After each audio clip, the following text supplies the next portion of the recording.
সারি সারি বোতলে লাগানো হয়েছে ধান গাছ। প্রতিটি ধানের গাছে এসেছে থোকায় থোকায় ধান।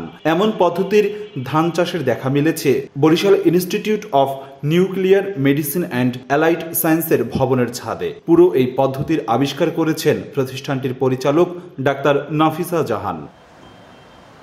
ছাদ কৃষির অনুপ্রেরণায় ভবনের ছাদে বোতল পদ্ধতিতে ধান চাষের পরিকল্পনা নেওয়া হয়। প্রতিষ্ঠানটির পরিচালক নাফিসা জামান সহ বেশ কয়েকজন কর্মচারী পরীক্ষামূলকভাবে ধানের চারা রোপণ করে। প্রথমে কিছুটা শঙ্কা থাকলেও পরে তা কেটে যায়। সফলতা পেয়ে খুশি তারা। সারা বাংলাদেশে কোথাও হয় না, তাহলে প্রথম আমরাই শুরু করতে চাই, যদি আপনি অনুমতি দেন। ঠিক আছে, উনি আমার সাহস দিল বেশ, যে ঠিক আছে আপনি শুরু করেন। তো আমি উনি সাহস দেওয়ার পরে উনি আমার উদ্যোগ নিতে বললো, এবার আমিও উদ্যোগ নিলাম।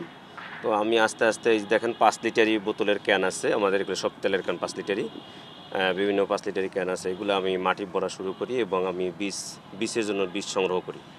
তো বীজ সংগ্রহ করে আমি বীজ ফালাই। বীজ ফালানোর পরে এরপরে মাটি আমি আস্তে আস্তে সব টপ রেডি করি। টপ রেডি করার পরে আমি বীজ একটু বড় হওয়ার পরে আমি সব টপে বীজ লাগিয়ে দিই।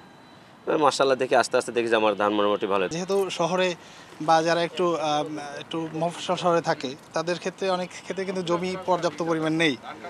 যেহেতু আমাদের দেশে জনসংখ্যা অনেক বেশি, সেক্ষেত্রে ছাদের উপর কৃষিকাজটা আমার মনে হয় খুব বেশি আমাদের হেল্প করতে পারে। অনেকটা শখের বশেই ভবনের ছাদে প্লাস্টিকের বোতলে ধানের চাষ করা হয়েছে। এটি কোনো গবেষণার অংশ নয় বলেও জানান উদ্যোক্তা। প্রথমবারে পরীক্ষামূলকভাবে লাগানো ধান থেকে প্রায় 50 কেজি করে চাল পাওয়া যাবে বলে আশা তার। আমাদের এই অফিসটা আমরা রোগীদের সেবা দেই, তো তার পাশাপাশি আমাদের বাগান নিচে ছিল সব সময়।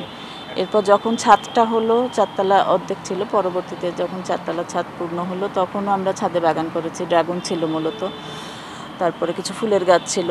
তো এবছর আমরা নিচের বাগানে কাজের কারণে তেমন কাজ করতেই পারিনি, নিচের বাগানটা সাজাতে পারিনি। তো সেই সুযোগে বাগান মালির উদ্যোগে, ওনার ইয়েতে আগ্রহে তো মনে করলো যে দেখি ছাদে হয় কিনা।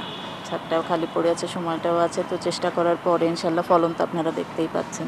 1 কেজি ধানের বীজ আর প্রায় 450-500 হবে, আমি এক্স্যাক্ট নাম্বারটা ওরকমই হবে। তেলের ক্যান 5 লিটারের যে পাত্রগুলো, ওই পাত্রগুলোতে চাষ করা হবে। তবে ধান গবেষণা ইনস্টিটিউটের দাবি, ধান মাঠের ফসল।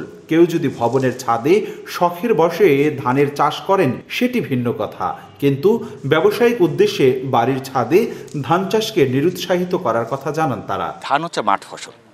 ধান কেমন মাঠে চাষ করতে হবে, চাষ করলে লাভবান হবে। ছাদে চাষ করে 1-2টা পটে আমি করলাম, খুব সুন্দর ধান হলো। এটাতে কিন্তু আমার যে ধানের চাহিদা, ভাতের চাহিদা, এটাতে কোনো অংশই পূর্ণ হবে না। তো আমি মনে করি অবশ্যই অর্নামেন্টাল হিসাবে, শৌখিন হিসাবে চাষ করতে পারে, ধান হইতে পারে, কিন্তু ধান যদি চাষ করতে হয়, আমার যে 18 কোটি মানুষের যদি ভাতের চাহিদা পূরণ করতে হয়, ধানকে আমাদের মাঠেই করতে হবে, ছাদে না। কৃষি অফিসের তথ্য মতে বরিশাল নগরীতে 250টি ভবনে ছাদ কৃষি হচ্ছে। এসব ছাদ কৃষিতে বিভিন্ন ধরনের ফলমূল ও শাকসবজির চাষ হলেও ধান চাষ এই প্রথম। অপূর্ব অপু, সময় সংবাদ, বরিশাল।